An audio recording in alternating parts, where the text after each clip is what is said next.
Hi, welcome to My Soul and our series of artist interviews.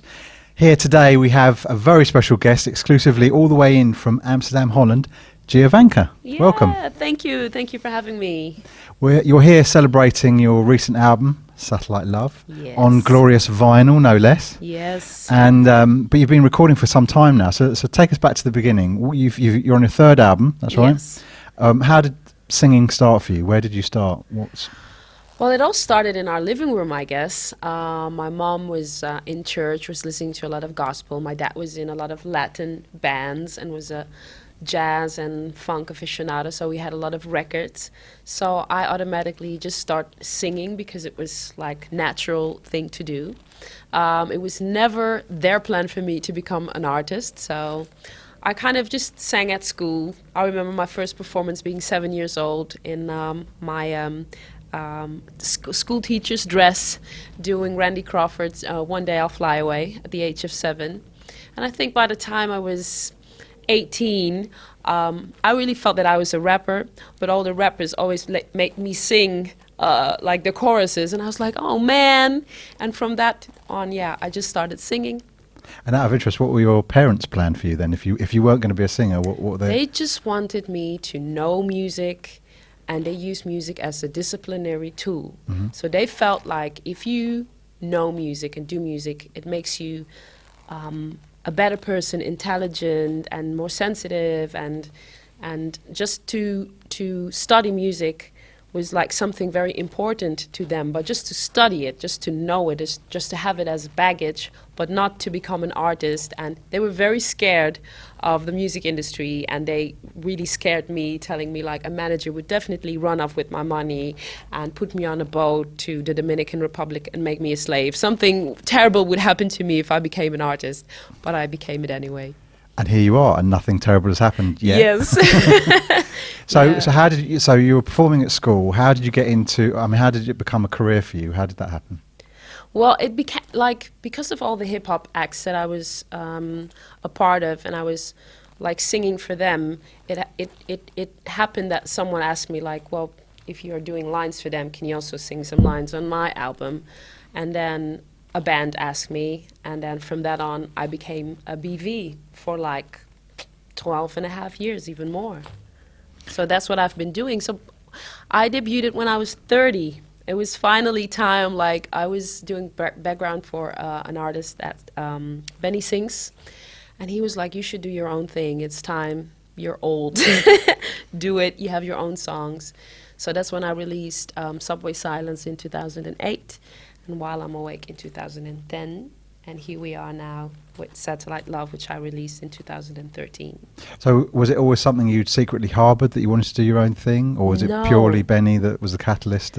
No, I'm a band girl, and if you even give me like a triangle or a tambourine and put me in the back, I would be happy still. I just want to be part of the musical experience and be just like to vibe with everyone, and actually be an instrument myself, you know.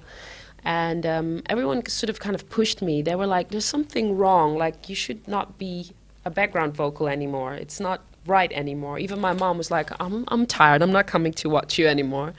So yeah, they kind of pushed me.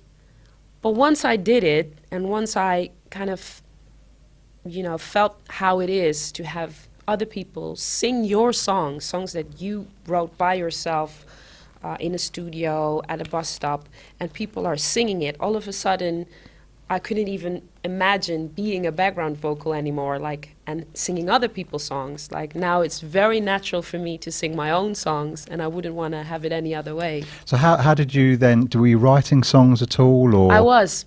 So even though you were doing, yes, so secretly you did want to. No, but I didn't want to become like the star. I just wanted to write, and I was actually. This is very funny. Like, I was writing lyrics and songs, and then people knew about it. So I was like borrowing my songs or like giving my songs to other people. And this is, for example, how I did background vocal for a soul artist in Holland who was trying to sing my songs, and then I ended up singing for her, with her. So it was never my plan to sing my own songs myself. So did you find that hard when you're doing your first album to then actually look into the? I mean, were you heavily involved in the production and the arrangement of it? And Yeah. because it seems to me in terms of all your music, there's a very important vibe to it which Yes. you create. Yes. So talk to me about that. What was behind all that? I think that's part of what I told you before, that it's a natural thing, that I'm just a vibe person, and I've listened to a lot of music in my life, and my dad was a big influence for me. So I'm sort of naturally the band leader, or the leader of the pack when we do the album. I know exactly what I want to hear. Sometimes I do not know which synthesizer exactly, but I would know from which record, which sound it is, and I'd be like, do you know what Herbie Hancock uses here? This is what I want. So I know very well what I want, and luckily I found the right people around me to sort of translate the vibe that I want to create, because it's actually, for me, it's all about vibe. It's not even about lyrics or anything deep. Like, you could have a song with 3 words, and if you feel it, you feel it. And speaking of the sort of vibe and stuff, you're very much into the whole cosmic thing, aren't you? Yeah, I am. So talk to me about that. I don't know what happened there. Maybe because I'm a religious girl, but it's not necessarily a religious thing. It's just that I'm very fascinated by what is possibly happening above our heads. And I think a lot of the records that I listen to have all these cosmic titles, and I'm very much into cosmic jazz and cosmic soul.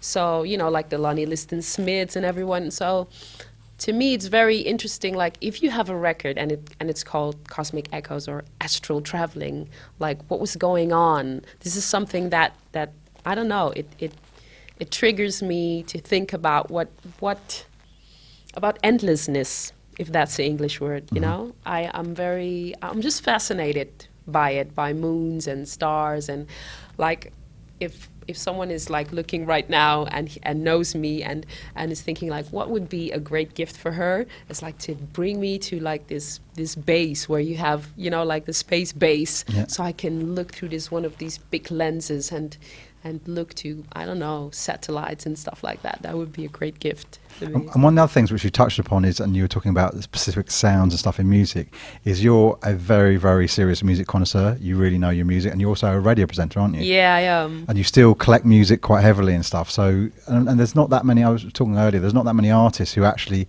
go as deep into other people's music as you do, because we'll hear some of that later on My Soul tonight when we start to play some of your own selection. Yeah. But talk to me about why you sort of keep that going and the radio presenting that you do, and 'cause you have your own show episodes, isn't it? Yeah, I do. Every Monday night in the Netherlands. I think, again, that's my dad. Like, can you imagine you're like 8 and your dad goes like, there's a Terry Callier song or a George Duke song, anything. And your dad goes like, okay, for the following 5 minutes, you're only going to listen to the bass. You're going to listen to the bass. Do not listen to anything else. And the one that can reproduce the bass sound for me gets like a guilder, or can go to the, he would reward us. So we were like trained to listen to music and to appreciate music, and also to share music, because that was what he was doing with us. So I sort of have that now. Like, I feel like an ambassador of 70s music, so I'm sharing it with everyone. So on the radio show, I really want people to know who was Phyllis Hyman, for example. If you don't know Angela Bofill, I want to talk about that person. I want to talk about Ramp and how they're connected to Roy Ayers, and what kind of other instruments Harvey Mason could have played, and when did he sing, and why did George Duke all of a sudden did, like, these are the things that my dad... Trust me, Giovanca knows music. No, but it's we've been geeking out loads, yeah, as you can see. It's about sharing, so yeah. He did that, and I think I inherited that. So, get back to your own music. You create a certain sort of vibe, and you're on your 3rd album now. You've had a lot of success in sort of Holland, France. Where else are you big at the moment? Well, mostly Japan. Japan, okay. Yeah, Asia, Taiwan, Korea, but mostly Japan. And you've been a kind of hidden secret as far as the UK is concerned. There are some people who know about your music, but not, in my view anyway, not enough have been exposed to your music. Why do you think that is? Why do you think it hasn't reached beyond? I think promotion is the key word, And I'm not someone who puts my own music on SoundCloud or anything. So being here actually now for the MusicConnex event is something very special for me, for an audience to finally hear a bit of my music. But I think it has to do a lot with promotion and putting yourself out there. So yeah. One of the other things I've noticed from your studio sessions and stuff, you're very much about live sound and live bands. And do you actually record everyone at the same time, or do you do it in tracks and stuff and then build up notes all live? No, everyone has to be together and everyone has to see each other. And I also have to be there and sing with them. And of course, there would be sometimes some overdubs, but we still are there when we do the overdubs. Like if there's another line on keyboards, we are still all there in the same room vibing, because it's all about the vibe. Is that how you think you achieve the vibe that you achieve? Yeah, because I think this is how it happened back in the days. You know, like even like Bob Marley, when he went into the studio, they all just went in and did it together. So I think this is how I want to do it as well. I'm a band girl. And one of the collaborations I was going to talk about is, you know, one of my favourite tracks is with Leon Ware. Yeah. So talk to me about that. How did that all come about? It's very funny. One of the first bands that I was in, for some reason, Leon Ware liked the music, and he came to Holland to work with us. And I was very young, and we had an instant click, like a father-daughter or sometimes even grandfather-daughter sort of relationship. And he was teaching me a lot also about my voice, and he really wanted me to sort of keep my authenticity. Is that the word? Yeah, because he felt like I didn't sound like anyone, because I never wanted to become a soloist. So I've never sang in front of the mirror trying to be Mariah Carey or Aretha Franklin, so I do not ad-lib or all those things. And he was like, keep that, just stay the way you are. And he was giving me a lot of tips. So we have a very, very close connection, and he wanted to do something on my first album, but he has this like this sexual vibe in his lyrics. So the first for the first album, I was like, oh my God, Leon, I can't sing that. That's way too much. Love is dripping. What are you talking about? No, I can't do that. I have a mother and a sister and kids, and oh my God. And the second album, he came with one song that he had written, and he thought it was good for me, so we did that together. And we're going to do more in the future, definitely. So what does the future hold? I mean, you've been a model, actress, singer, radio presenter. What's the future hold for you? To me, it's all the same, actually. I've always been a musician, but instead of working at the supermarket when I was 16, I modeled. And the radio presenter is just like one day, you know, one night that I get to share music. So music is everything. And my goals are basically just to keep on making albums and to grow as an artist and to share my music with as much as people as possible and play with as much people as possible and to reach a big audience so that, again, I can share, because that's the main goal. So I don't see necessarily like a big venue in front of me, like I want to play in that hall or I want to do this. I just want to keep making albums and keep sharing music. And you enjoy live stuff as well, don't you? Because you're currently in the middle of a tour. You just started a tour is that just in Holland, or is it? It's in Holland, yeah, and sometimes we take it to the Caribbean as well. And that's a themed theatre tour, isn't it? Yeah, it is. So talk to me about that.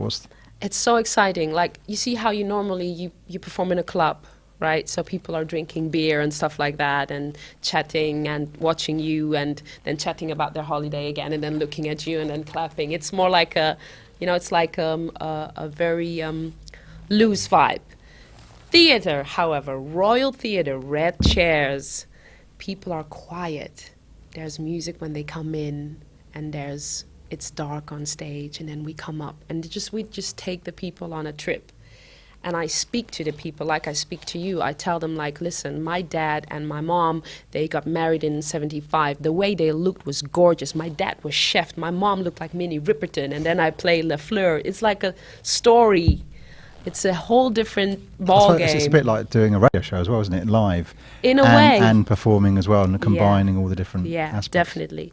But I'm very much about interaction with the audience. So at a certain point, I'll ask people to dance with me, or I'll ask people, like, what do you have in your what kind of records do you listen to? Like, or what was important to you, and people feel very much like involved. You know, they're like, well, I have Earth, Wind and Fire, and I'm like, okay, good for you. Yeah, interaction, sharing again. Cool. Yeah. Okay, well, thank you very much for coming down to My Soul. Yeah, thank you for having me. It's a pleasure. Yeah, thanks.